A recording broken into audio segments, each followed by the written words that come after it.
Firavunlar geri mi dönüyor? Sisi kendisini Firavun mu ilan etti? Firavun'un laneti gerçekleşti mi? Bu videoda bu sorulara yanıt arayacağız.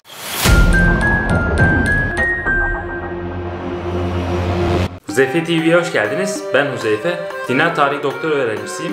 Bu kanalımızda dinleri ve mitleri daha kolay anlamak için videolar hazırlıyoruz. Sizin de bu konuda ilginiz varsa kanalımıza abone olabilir ve içerik kaçırmamak için zil butonuna basabilirsiniz. Biliyorsunuz Mısır'da çok büyük bir geçit oldu. Birçok yerde canlı yayında verildi. Ben küçüklüğümden beri eski Mısır hastasıyım. Ve bu geçidi izlerken tüylerim diken diken oldu. Ve gözlerim doldu açıkçası. Siz ne hissettiniz bunu izlerken? Bunu yorumlar kısmında açıklayın. Sizin de düşüncelerinizi merak ediyorum. Ben dinler tarihinde doktora tezimde eski Mısır dini üzerinde çalışma yapıyorum. Ve akrabalarım dahil birçok insan ölü bir dini neden açıklamaya çalışıyorsun? Zaten olmuş bitmiş, yani güncel meselelere yoğunlaş falan diyorlar. Fakat bu geçit şunu gösteriyor. Aslında eski Mısır medeniyeti hiçbir zaman tamamen yok olmayacak. Peki Mısır'da o kadar gündeme oturan neler yaşandı? Bu videoda neden böyle bir geçidin yapıldığını inceleyeceğiz. Firavun lanetiyle ne tür ilişkisi var onu inceleyeceğiz. Eski Mısır'daki hangi sembollerin kullanıldığını göreceğiz. Son olarak da siyasi mesajlarda Sisi'nin ne demek istediğini göreceğiz. Mısır'da 18 kral ve 4 kraliçe büyük bir törenle geçit yaptı. Milyonlarca dolar harcandı buna. Medyada çok yankı buldu, eleştirildi. Halbuki arkadaşlar şu açıdan bakmak gerekiyor. Bir, kendi medeniyetini tanıyorlar, kendi tarihini tanıtıyorlar. Bir de turizme yatırım yapıyorlar. Bu o kadar çok yankı buldu ki bu geçit. Birçok insan artık Mısır'a gidip bunları gerçekten yaşamak istiyor. Çünkü muhteşem bir şölen vardı aslında o gece. Peki hangi firavunlar orada vardı? Şimdi iki tane en önemlisi arkadaşlar. Birincisi tabii ki 2. Ramses. Genelde Exodus, yani Mısır'dan çıkış olayıyla ilişkilendirilen bir firavun. O vardı, o en büyük şey oydu zaten, onun orada olması. Bir de Kraliçe Hatshepsut vardı. Benim görüşüme göre antik çağın en büyük, en güçlü kraliçesidir. O da oradaydı. Arabaların sırası da önemli. En eski firavun en önde, en genç firavun da en arka sırada olarak geçide katıldı. Peki bu geçit nereden nereye gitti? 5 kilometrelik yol Mısır Müzesi'nden Mısır Medeniyeti Milli Müzesi'ne doğru gitti. Müzenin içerisi sanki eski Mısır tarzı yapıldı. Yani eski Mısır mezarı usulü yapıldı. Firavun'un lanetiyle bunun ne ilişkisi var? Firavun laneti ilk başta Tutankhamun ile ilişkilendirilmişti. Tutankhamun'un mezarı 3000 sene sonra ilk defa Howard Carter tarafından açıldı. O açılır açılmaz mezarı bulanlardan 8 kişi öldü kısa zaman içerisinde. Ve işte Mısır'da elektrikler kesildi falan filan. Bu Tutankhamun ile ilişkilendirildi. Yani içerisinde büyü vardı ve açılınca da Firavunların laneti Mısır'ı buldu diye meşhur oldu. Peki bu geçitle ne ilgisi var? Bu geçitte sanki Firavunların laneti varmış gibi medyada yansıtıldı. Çünkü geçitten bir hafta önce 2 tane tren çarpıştı. 18 kişi öldü Güney Mısır'da. Yine Kahire'de bir apartman çöktü, yine 18 kişi öldü. Ondan sonra Süveyş kanalı krizi. Süveyş kanalında işte bir kargo gemisi Süveyş kanalını kapattı.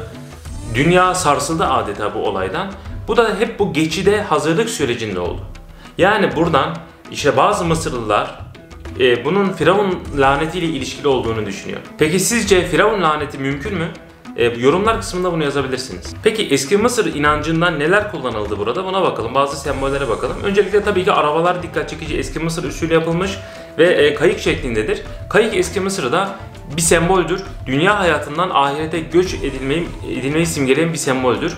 Güneşin de aslında işte güneşin çıkması ve inişi de bir kayık üzerinde gerçekleştiğine inanıyorlar. Bu sebeple yeniden dirilişin de aslında bir şekilde sembolüdür kayık. Bunun dışında hatırlanmak çok önemlidir eski Mısır'da. Eski Mısır firavunları eğer unutulursa ahiret hayatının sona ereceğine inanıyor. Bu sebeple de sürekli her tarafa heykeller yapıyorlar, tapınaklar yapıyorlar, isimlerini her tarafa kazıyorlar. Bu açıdan da onlara bu şekilde bir şölen yapılması firavunlara aslında bir saygı göstergesi olmuştur. Peki eski Mısır dini ölü diyorsanız yanılıyorsunuz arkadaşlar. Çünkü eski Mısır dini hala yaşıyor. Bir şekilde günümüze kadar geldi. Günümüzde de birçok kemetik hareketler var. Benim yüksek lisans tezimde de bunları işlemiştim. İlk defa Mısır'da böyle büyük bir şey yaşandı. Eski Mısır ayini gerçekleşti Mısır'da adeta. Giza piramitlerinde, Hatshepsut tapınağında, işte Deir el-Bahri'de tapınaklar, ayinler yapıldı. Neden buna ayin diyorum? Çünkü eski Mısırlılar için bir firavunu anmak, onu hatırlamak, onun için işte festival düzenlemek bir ibadettir. Yani eski Mısır firavunlarında burada bir şekilde bir ibadet de gerçekleşmiş oldu. Geçiş sürecinde sağda ve solda bulunan görevlilerin başlarında bayrak gibi maat tüyü vardı. Bu bir tüy adaleti sembolize ediyor. Yani bu da şu demek, biz Mısır devleti olarak günümüzde de hala adaletin tesis edilmesinde önemli rol oynuyoruz demek istiyorlar. Ayrıca dikkat etmişseniz firavunların isimlerinde kartuş var. Böyle bir şekil kutsal ifadesi var. Mısır firavunların isimlerine de yine kartuş yapılmış. Onun anlamı da bu arkadaşlar. Yani buradaki yazan isim ya bir kral ya da bir tanrı. Geçiş sürecinde sürekli kanatlı bir skarab böceği gözümüze çarpıyor.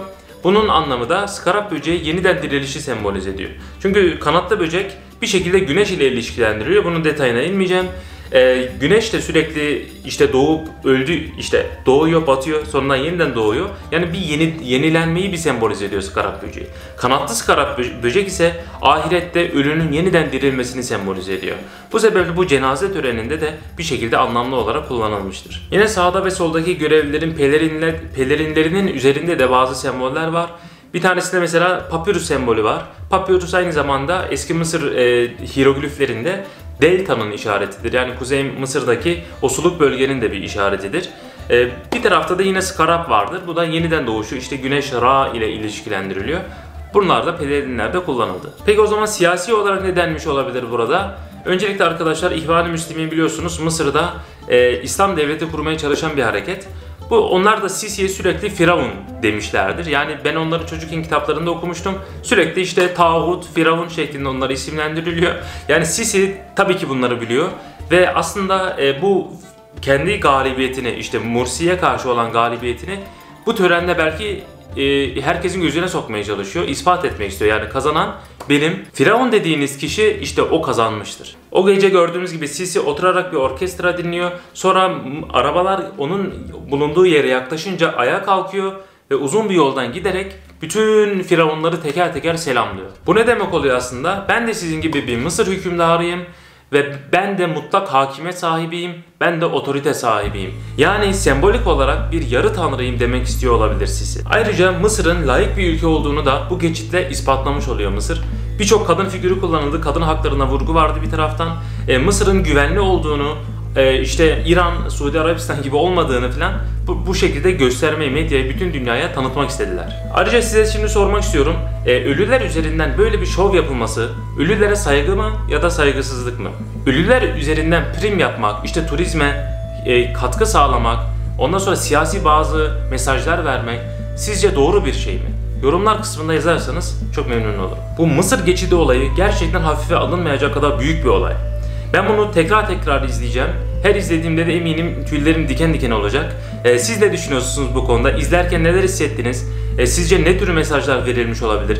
Firavun'un laneti hakkında ne düşünüyorsunuz? Bunları yorumlar kısmında yazın. Videoyu beğendiyseniz beğen butonuna basmayı, yorum yapmayı ve paylaşmayı unutmayın. Dinler tarihi ile ilgili farklı videolar görmek istiyorsanız kanalıma abone olun ve şu videolarımı da izleyebilirsiniz.